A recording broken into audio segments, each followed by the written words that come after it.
With a population of about 36 million people, the Southeast is awash with stories.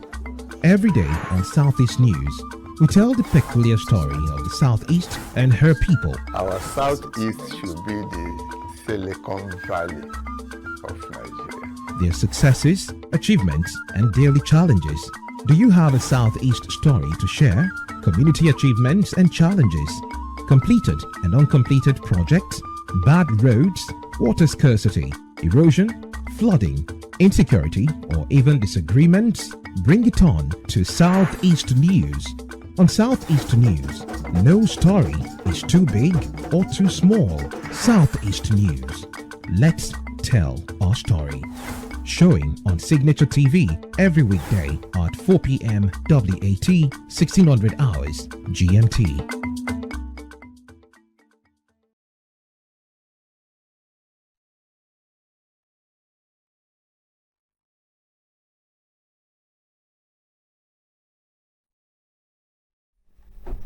Welcome back. Now, sports today is more than just games. They are powerful tools for social transformation and for the young people, beyond just empowerment, sports also helps in various aspects, and that's what we're going to be looking at this morning, talking on sports, youth empowerment, and promotion of justice. And joining us this morning via Zoom is Bayonle Arashi, the Youth and Sports Administrator. Good morning. Thank you so much for joining us. Hello, good morning. All right, now let's be talking about sports. In what ways would you say that sports contributes to youth empowerment, particularly in Nigeria? The audio is not very clear, but I believe you asked a question, so maybe that question has to be repeated. I did not get a question, but I'm excited to be here.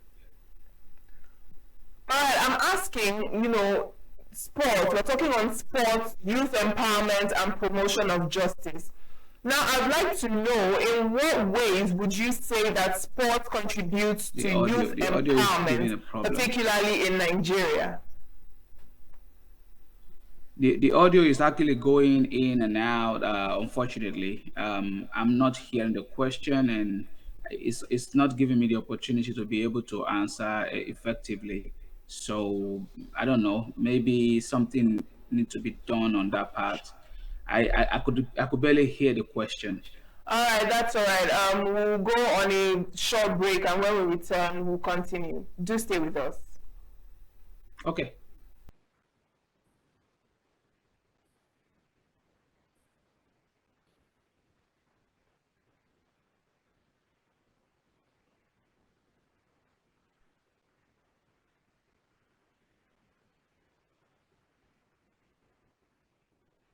Thank you so much for staying with us. We're still talking on sports, youth empowerment, and promotion of justice. Can you hear me now, Arashi?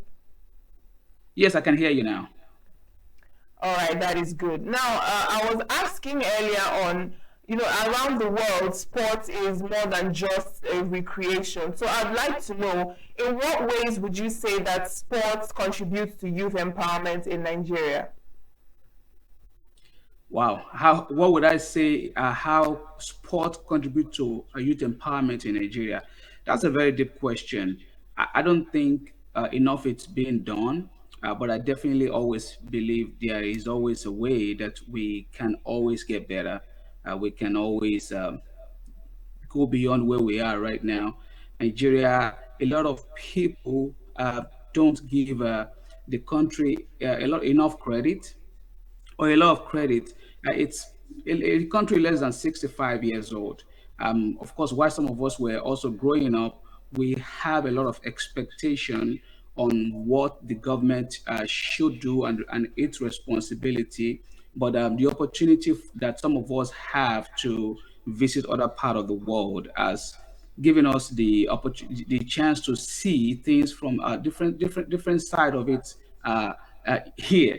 And I believe Nigeria has come a long way, but enough is still not being done, but can be done. Example, in my own sector, I specifically focus on in the area of football, which is called soccer here. and that's the industry I've worked in since I was 19 years old, as far back as 1999. And I have seen the provision of enabling environment for young people uh, literally disappear from being able to practice the sport that you love. We all know that in Nigeria, football is probably like a religion. And I use that word intentionally, apart from the two major religion that we have as a country. And I feel that if the government, or if the government, because I still have to say the government, look at that as a major source of revenue or income, or as a major way of incorporating and helping Nigerian youth, there is much more that they could have done in that area by investing massively in resources, in provision of enabling environment for young people to thrive. Uh, I have a soccer academy, a football academy in Lagos, and the team barely have a place to train today with kids ages between the ages of 14 and 18 years old.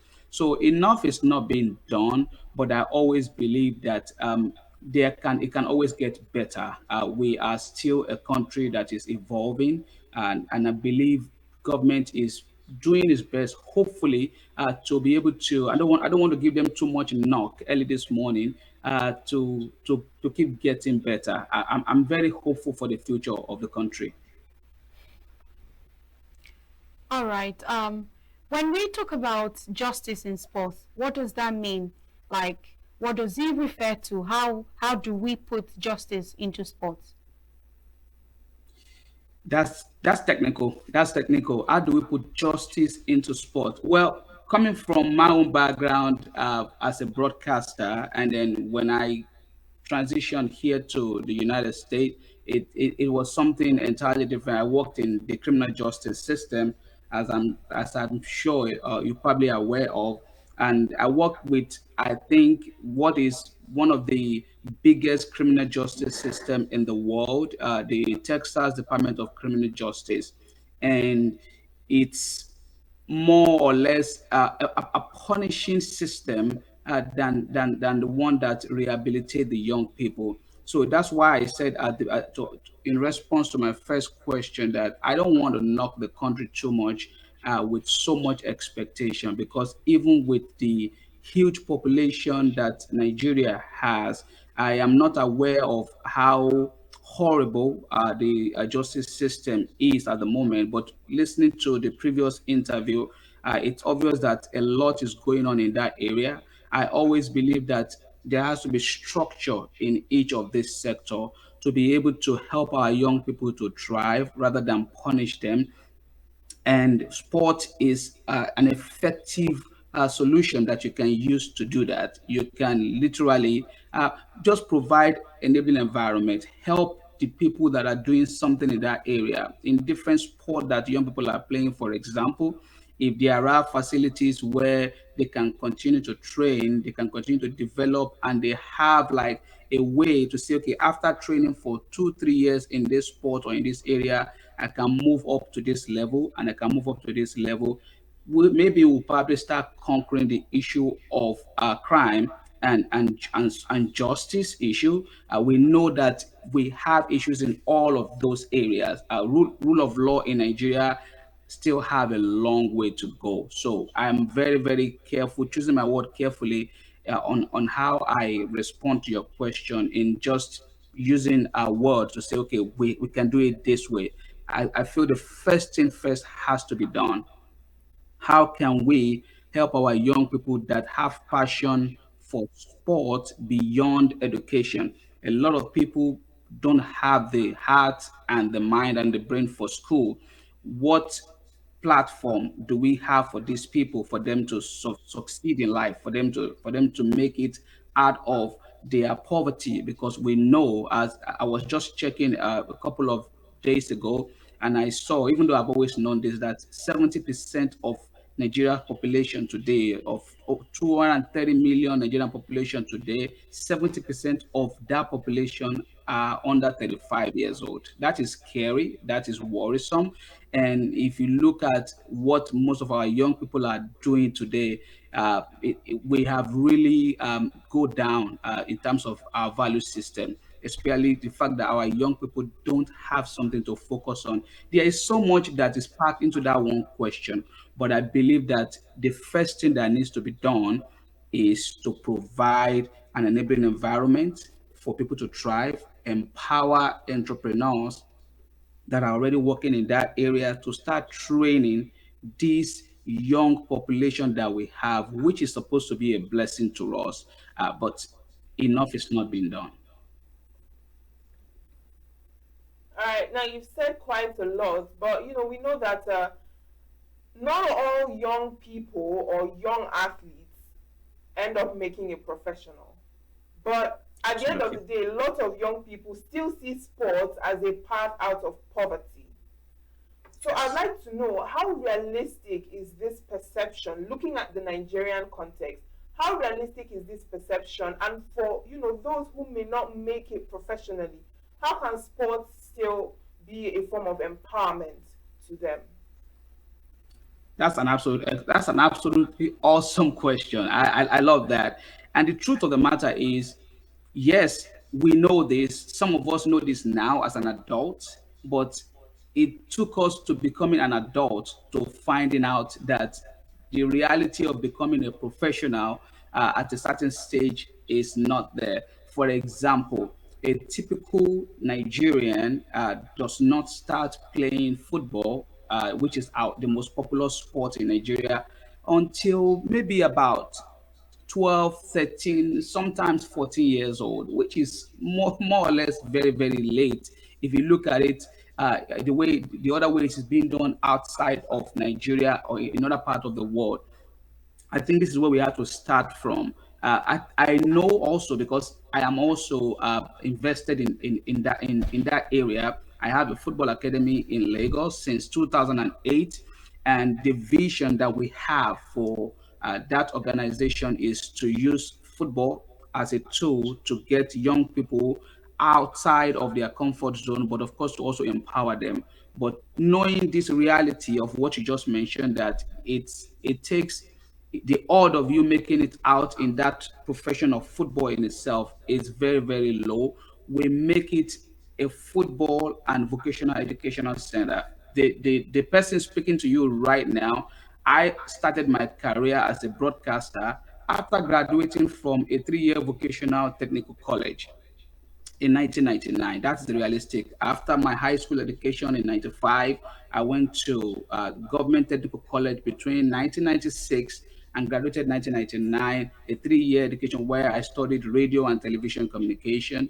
And that was how I got my job as a technician back then with MITV in Lagos. And that was how I transitioned.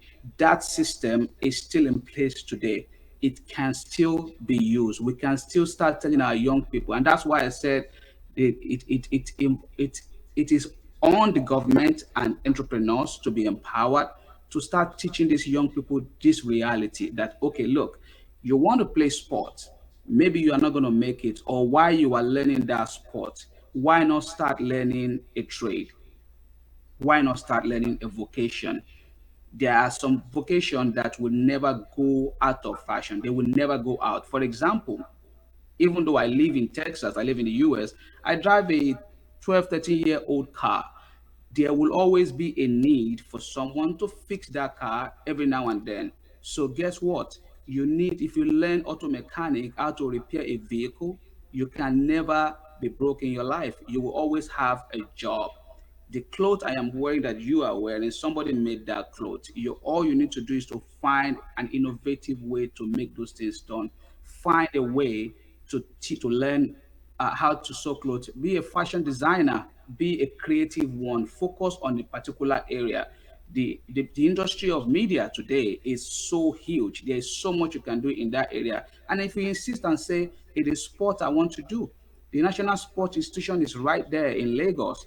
Go learn how to become a coach. You can become a scout. So the reality is there. We just have to shift the perspective of our young people from that bogus expectation of I want to be the next JJ Okocha or Kanu Nwako or any of the Nigeria football heroes or maybe even overseas football heroes to reality. Like, look, this is your reality.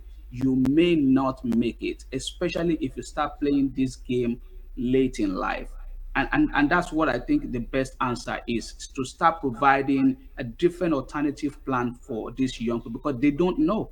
We are the one that is saddled with that responsibility to show them.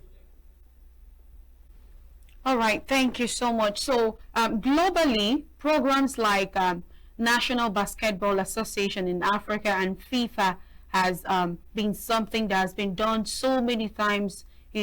I want to know, how is it possible for Nigeria to actually adapt to these models? What can they do for us to get to that point? Excellent question. And I believe FIFA and FIBA are doing as much as they can. There is always a fund for each nationality every year to support the growth of the game locally. And again, this is going to be is a little bit emotional for me, because it triggers something, and that's where the issue of leadership comes in.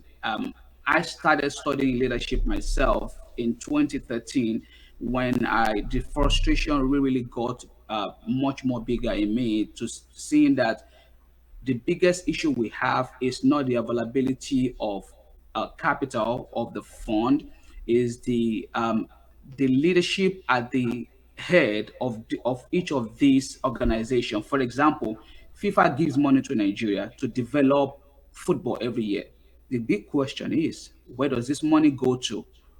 What do they do with this money?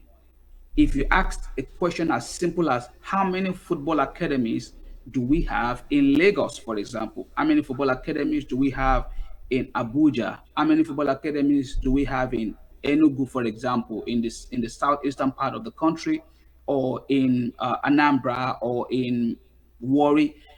Nobody can give you this data. We don't even have a data of how many people that are playing this sport. We don't have data of how these kids are transitioning from one age group to the other. And this is what the money, the fund that FIFA for football and FIBA for basketball, I don't know if FIBA is giving money to Nigeria. I only know about my industry. I've been in football for 25 plus years. So if I'm talking about football, it comes with a certain level of authority of what I am aware of. What are they doing with this fund? That is the issue. Beyond FIFA, we have an independent football governing body that is also saddled with that responsibility of organizing football and helping our young people to get away from crime and find a purpose in their choosing sports. Like you asked earlier, if the kid does not play football but choose to do something else, there should be a way or an organization or a system that they can be able to achieve this. But we don't have it. So I think our leaders in each sector, and I'm not talking about the executive now. I'm not talking about the president or vice. I'm not talking about that. I'm talking about the people at the head of each of these local organizations.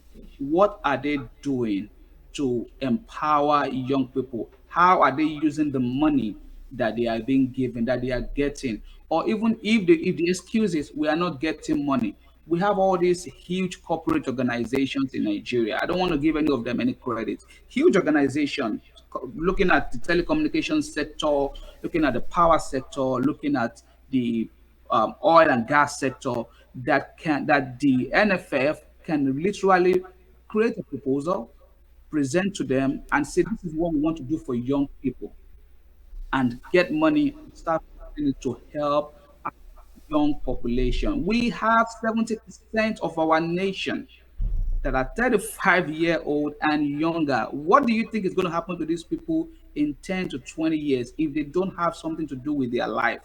I think, and I'm hoping somebody is watching. I don't know how far this video is going to go, but it's a big call to everyone at different level to start thinking beyond themselves, to start thinking that, well, we have the old generation, that 30% of them passing away, leaving the scene, and the younger ones are coming up. I'm 45 years old, so I guess I'm in that middle grade now as well, right? And I feel this is my bit contributing, and I am actually at the moment in Lagos, even without the resources, with my own hard-earned money here, continuously supporting young people. At least every year, 3 to 5 of them in our academy in Lagos have a particular license or certification to say, okay, this is what I am. Because I always tell them, once you are 18 years old, you are ready for the labor force. Don't deceive yourself after the age of 19 or 20 or 21 to say, I want to insist on playing football. All right. Just very quickly, because we are slowly running out of time. You've mentioned that you have an academy in Lagos, and I know that funding remains a challenge when it comes to these things, both training and in sports generally. So I'd like to know, how has that been like, for you, for someone that owns an academy, first of all, and what policies or partnership do you think can help channel resources, particularly into grassroots sports for youth empowerment? Great question. I believe the government still is saddled with that responsibility at the end of the day. At the height of everything, there is the government, there is the executive, and our judiciary have to do their own bit as well. So hopefully they can call and they give independence to our football federation. But first, how has it been as a stakeholder in football in Nigeria? It's been tough. It's been very, very tough. I think we are probably Midas Football Academy is one of those few institutions that have not shut its door. I have immigrated to the US for over 12 years now, and of course, with always an expectation of returning home someday. The older you get in this part of the world, the more you see that the best is there's still no place like home. A lot of people don't believe in that saying. I can tell you that authoritatively. There's still no place like home. That's the place where you can do whatever you want to do. So with the resource we're doing, I have the same organization here in the US, in Texas, and it's a non-profit. So from the little we make here, we use it to support the academy back home. That's how we have been able to literally sustain the vision we have. But we have a bigger vision. The vision eventually is hopefully to get a grant or get some funding from the government or for some major organization to be able to build a facility where we can actually have young people coming to their facility, learn football, learn vocational education, and also provide an educational pathway to the ones that have that talent to go to school to get education, give them scholarship to go and learn different kind of profession in different part of the world. But I know that the government is still started with this responsibility at the end of the day to empower the independent football governing body, the Nigeria Football Federation, to be able to organize our system, have a data of how many people are playing the game in different part of the nation, how many organized organization do we have, and then start empowering them with training, with funding, and with a system of getting them from where they are to where we want them to be. All right. Thank you so much for this lovely conversation. I had a good time. Thank you so much for joining us. Thank you so much for Thank you having me. so Have a much, great day. Mr. Bayonle Arashi. Thank you for being with Thank us you on so much Signature for having Morning. me. Thank you so much. So our conversation will be coming up next. Do stay with us. We are local. International communities observing Why the main market is in chaos. People We are national. Those in support of this motion as amended, say aye. We have taken the vote by default. We are international. Israeli airstrikes. Donald Trump left us the worst unemployment